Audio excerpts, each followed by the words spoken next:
De quelles forces militaires dispose l'Iran? Quelles sont ses forces? Quelles sont ses faiblesses? Bienvenue dans mon magnifique chalet avec son décor tout pourri et mon tableau blanc. On va voir ensemble les plus et les moins de l'armée iranienne de façon très simple. Désolé pour ce décor, j'aime bien une mise en place simple avec des explications simples pour te fournir le plus d'informations possible avec des exemples concrets ou des explications faciles à comprendre. Et donc aujourd'hui, l'Iran. L'armée iranienne, alors en Iran c'est un peu plus compliqué que dans une armée traditionnelle, il y a deux armées en quelque sorte. Il y a l'armée nationale,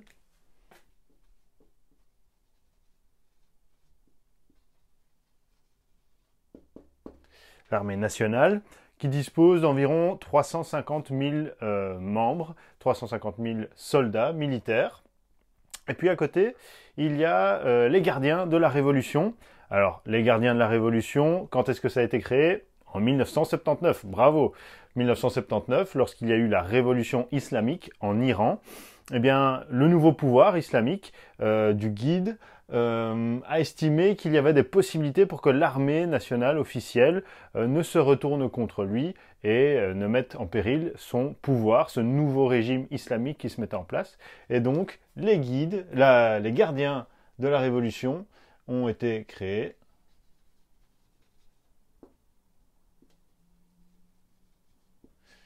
Et donc là, ils ont environ 170 000 membres, 170 000 militaires combattants.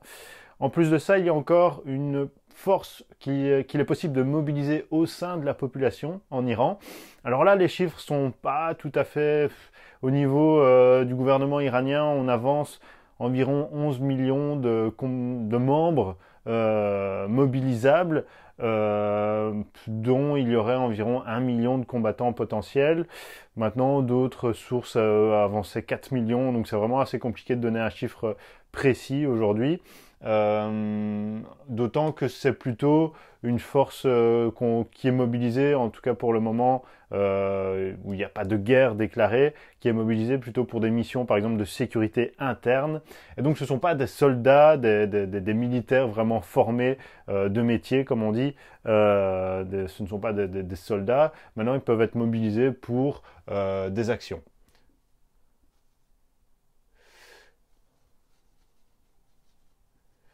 Je te mets le terme français, on parle de mobiliser en quelque sorte. Alors, juste petite précision, les chiffres évidemment, il n'y a pas de source hyper fiable qui dit ah c'est précisément autant de soldats, autant de militaires en Iran, il y a autant de missiles, il y a autant d'outils, d'équipements, de tanks, etc. Je me suis basé sur un livre de référence que je te mets en description, qui lui-même s'est basé sur des études d'instituts qui analysent les forces militaires au niveau mondial et qui donc avance des estimations, qui recoupent différentes sources et qui donc présentent ces résultats, ces estimations. Donc c'est là-dessus que ça se base. Mais donc c'est difficile, surtout par exemple avec un régime comme le régime iranien, d'avoir vraiment à 100% des sources fiables, c'est très compliqué. Mais donc ça, c'est la base, c'est l'armée iranienne. Maintenant, le problème par exemple avec ce souci de double, on va dire de bête à deux têtes, c'est que il y a une sorte de méfiance l'une envers l'autre, une sorte de rivalité, et du coup, en cas vraiment, quand il y a de l'action, il y a peut-être un risque de manque de coordination, de manque de collaboration, ou de créer une sorte de vulnérabilité au niveau des forces armées iraniennes. Donc ça, c'est un moins, c'est plutôt une faiblesse, on va dire rivalité égale vulnérabilité. J'essaie de ne pas te faire de faute d'orthographe quand même, ce serait un peu con. Wow. Et donc, ça c'est pour le début. Ensuite, l'Iran dispose aussi de forces extérieures au territoire iranien avec qui ils ont des contacts étroits. Par exemple, le Hezbollah libanais, dont l'Iran est accusé de financer régulièrement. Il y a aussi des organisations ou des milices en Syrie. La Syrie, c'est un pays dirigé par Bachar al-Assad qui est plutôt chiite, alors que l'Iran est également un pays à majorité chiite, dirigé par un gouvernement islamique chiite, et donc il y a des liens forts établis entre l'Iran et la Syrie, et donc l'Iran a investi aussi militairement en Syrie dans des organisations, des milices. Il y en a aussi en Irak, donc ce ne sont pas forcément des forces officielles pour mener des grandes actions, mais ça peut être mobilisé pour venir déranger ou mettre à mal certaines positions peut-être d'un éventuel ennemi, d'un adversaire sur le terrain.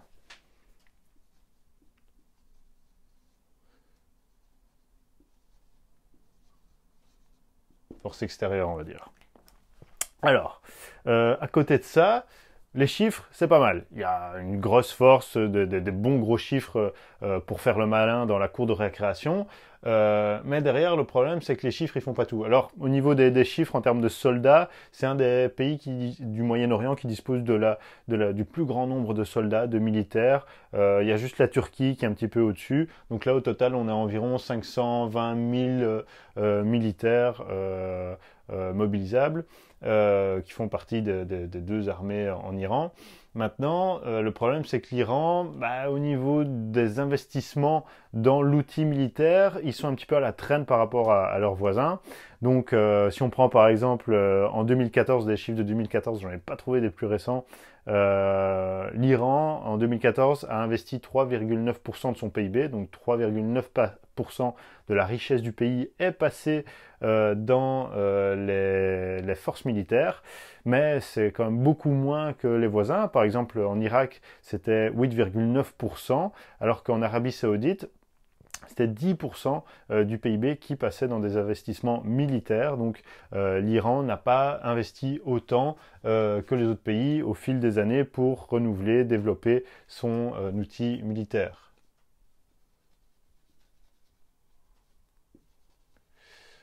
Donc manque d'investissement. Maintenant, par rapport à des pays européens qui, eux, sont plutôt en dessous des 2% du PIB. Mais bon, au niveau des pays européens, le PIB est déjà beaucoup plus élevé, donc c'est difficilement comparable. Donc ça, c'est un manque d'investissement.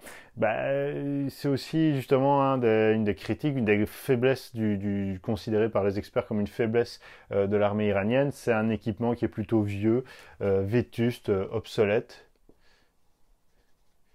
qui date principalement du précédent dirigeant, donc le Shah d'Iran, on va dire équipement vieux. Et du coup, c'est du matériel qui n'a pas de pointe comme le matériel dont disposeraient par exemple les voisins, comme des voisins plus éloignés comme par exemple la Turquie, Israël ou même l'Arabie Saoudite, et encore moins comparé à des pays comme la Russie ou les États-Unis. Donc équipement plutôt vétuste, vieux, et qui a surtout été, ça a été compliqué pour l'Iran de développer son matériel, de renouveler son matériel, parce qu'ils ont été, il faut le rappeler, ils sont toujours ils ont des sanctions américaines et européennes également qui l'empêchent d'importer des armements.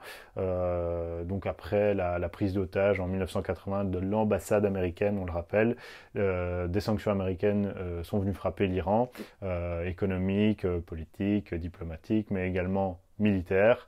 Et l'Europe également a suivi avec aussi des sanctions. Bref, on passe à la suite. Ça, c'est le côté négatif, des grosses faiblesses au niveau de la force militaire iranienne, mais aussi des avantages. Par exemple, avec le territoire, le terrain iranien. Alors, si on pense à son voisin, l'Irak, qui a été, on n'oublie pas, qui a été envahi par les États-Unis en 2003, qui a fait tomber Saddam Hussein, c'est très différent. Le territoire iranien est beaucoup plus large, avec une topographie qui est assez différente et qui serait beaucoup plus difficile à contrôler et à envahir par un ennemi, un envahisseur qui aurait du mal à contrôler les points stratégiques. Qu'est-ce qu'on a d'autre? On a aussi des investissements plutôt dans la défense. Donc, on disait un équipement plutôt vieillissant et un manque d'investissement par rapport à ses voisins. Mais ils ont quand même investi dans du système de défense avec bon, c'est à leur niveau, hein, c'est peut-être pas le même système de défense que les États-Unis, par exemple, hein, mais sans vouloir être offensant, Mais aussi, au niveau du système de défense, ils ont investi dans des missiles à courte et moyenne portée pour dissuader un éventuel ennemi. Ils ont également investi, par exemple, dans un brouilleur de satellites pour se protéger contre des frappes. Ils ont aussi investi dans une série de protections le long de la côte avec le golfe Persique. Bref, ils ont quand même investi dans la défense pour un petit peu dissuader tout acte sur le sol directement, qui permet aussi de profiter de son territoire et de protéger le territoire. Au niveau des plus, il bénéficie aussi d'une position très stratégique.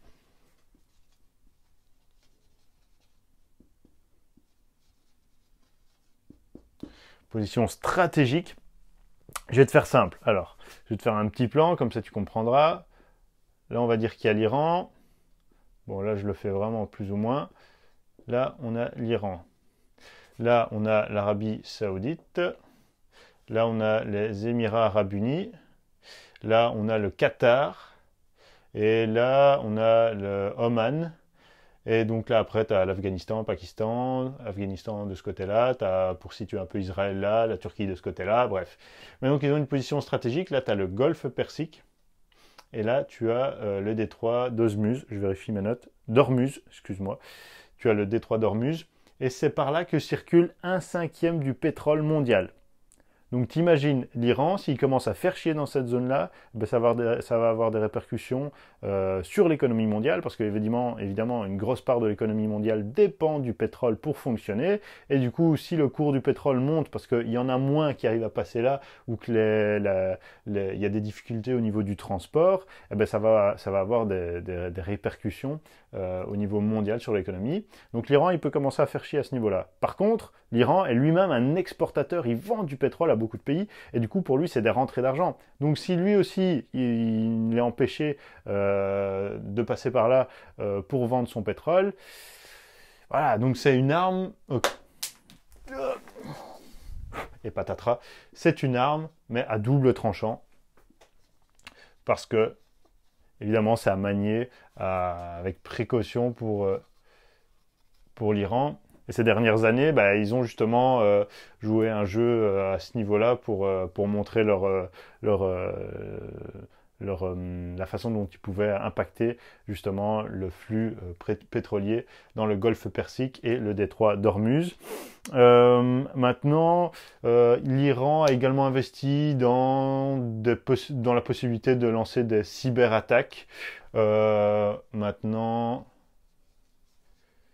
je vais le noter là, cyberattaque.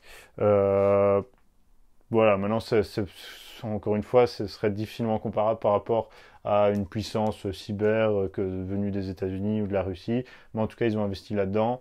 Ils sont accusés, en tout cas, d'avoir peut-être lancé des virus contre des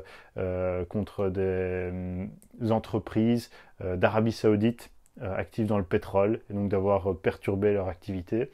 Voilà, maintenant ça reste des accusations. C'est difficile de dire si oui ou non vraiment. Ensuite, bah, ça nous amène à parler justement du fait que l'Iran, bah, au final, se retrouve un petit peu dans une situation où ils essayent d'avoir des contacts, par exemple, avec la Syrie, ou alors d'avoir un impact en Irak. L'Irak est juste à côté, pour justement avoir une zone d'influence assez large. Mais il n'en reste pas moins que l'Arabie Saoudite, tu vas te dire oui, mais tout ça c'est des États musulmans, ils doivent sûrement s'entendre, ils sont potes entre eux. Bah non, parce qu'en fait l'Iran, on l'a dit, c'est un pays dirigé, oui, musulman, mais chiite. Or, l'Arabie Saoudite, c'est sunnite. Là, les Émirats Arabes Unis, Qatar, c'est également sunnite, même si le Qatar a été accusé de faire peut-être le jeu avec les chiites. Mais bref, en tout cas, ils ont des voisins. À côté, là, tu as Israël également, qui est considéré comme un ennemi également par l'Iran. Et en plus, l'Arabie Saoudite, c'est un partenaire des États-Unis. Et quand on sait qu'en Iran, il y a une idéologie forte anti-américaine, eh ben, clairement, c'est pas des alliés, quoi. Donc, l'Iran, peut-être au niveau du voisinage, voilà, c'est pas, hein, voisin à prendre en compte également. dans une faiblesse, en tout cas militaire, c'est difficile d'avoir des alliés, d'évoluer dans une zone où tes propres voisins sont des alliés de ton potentiel ennemi, ton potentiel adversaire militaire. Voilà, on a fait un bref résumé. Alors oui, ça reste un résumé un peu caricaturé, avec des explications simples pour que tu puisses comprendre facilement. On peut aller plus loin, mais là le but c'est que je le fasse rapidement. Et donc comme ça, tu as une meilleure vue des forces, des faiblesses de l'Iran au niveau militaire. Si tu veux aller encore plus loin et profiter de plus d'informations, décryptage, commentaires, des bons plans aussi, de podcasts, de chaînes YouTube à suivre, je donne tout ça par email, parce qu'une vidéo, moi j'aime bien faire ça, mais ça me demande quand même de la préparation, même si le dispositif est plutôt simple. Après j'ai encore un petit peu de montage, mise en ligne, alors que moi, le plus simple encore, c'est d'envoyer des emails. J'envoie un email privé ou 2 par semaine à mes abonnés privés pour leur fournir ce contenu exclusif en quelque sorte, parce que je ne le publie pas ailleurs, avec une série de décryptages, d'explications simples, toujours. C'est un peu mon dada, faire simple et facile. Donc n'hésite pas, le lien est en bas pour t'abonner. Je te dis à bientôt en vidéo ou par email. Ciao!